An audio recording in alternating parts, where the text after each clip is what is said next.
Dan baru saja kami menerima informasi bahwa terjadi gempa dengan magnitudo 6,7. Gempa berkekuatan magnitudo 4,4 guncang Buleleng.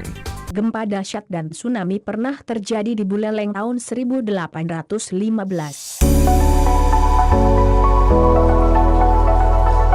Kita seluruh pegawai harus siap atau siaga terhadap bencana. Yang mungkin kita di Buleleng terjadi adalah bencana gempa bumi. Mudah-mudahan atas hasil cipta demografi desa yang diwajib Tuhan Yang Maha Esa, kita semua dijauhkan dari segala bencana. Caranya bagaimana? Harus kita berpasrah kepada Tuhan Yang Maha Esa.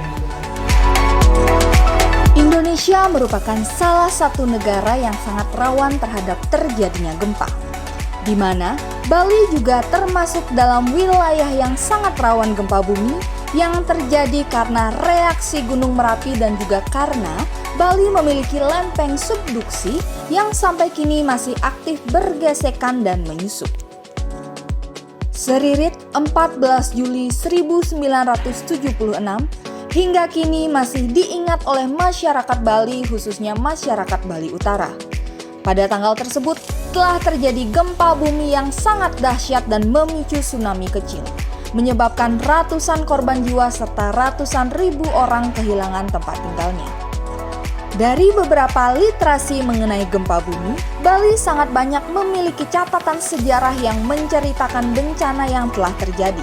Untuk mencegah adanya korban jiwa saat terjadi bencana, kita haruslah tahu apa saja yang dilakukan saat terjadi bencana alam seperti gempa bumi. Siap untuk selamat merupakan hal yang pertama harus kita tanamkan dalam diri saat terjadi gempa, yang diikuti dengan beberapa langkah atau tindakan sebagai berikut. 1. Cegah diri untuk tidak panik berlebih. 2.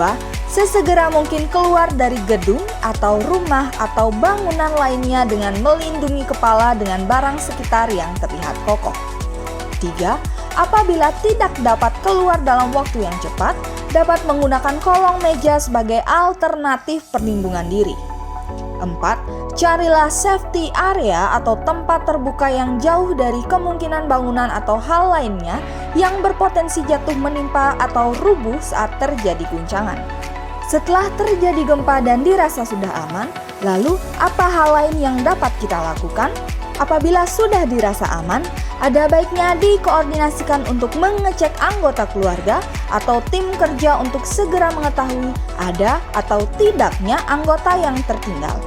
Jika ada, segeralah mengecek seisi gedung dan rumah untuk mengetahui kondisinya. Ketika ada yang terdampak dan menjadi korban, ada pun beberapa hal yang dapat dilakukan, mulai dari 1. Segeralah membantu untuk dipindahkan ke tempat yang aman jika memungkinkan. 2. Jika korban hanya menderita luka ringan, segeralah diobati. 3. Jika korban mengalami luka sedang seperti luka robek kecil, segeralah mencari perban di kotak P3K yang tersedia atau gunakan kain bersih untuk menutup luka dan menghentikan pendarahan. 4. Apabila korban mengalami luka yang tergolong berat, segeralah hubungi tim medis di panggilan darurat 112 atau tim BNPB di 021 510 10112 atau BPBD Kabupaten Buleleng di nomor 0362 23022 untuk dapat membantu evakuasi sesuai prosedur guna memperkecil kemungkinan yang tidak diinginkan. Demikian simulasi dari kami. Semoga simulasi dan tips dari kami dapat membantu serta jangan lupa selalu siaga. Siap untuk selamat melalui simulasi tanggap bencana. Melayani dengan hati, Disperkinta pasti bisa.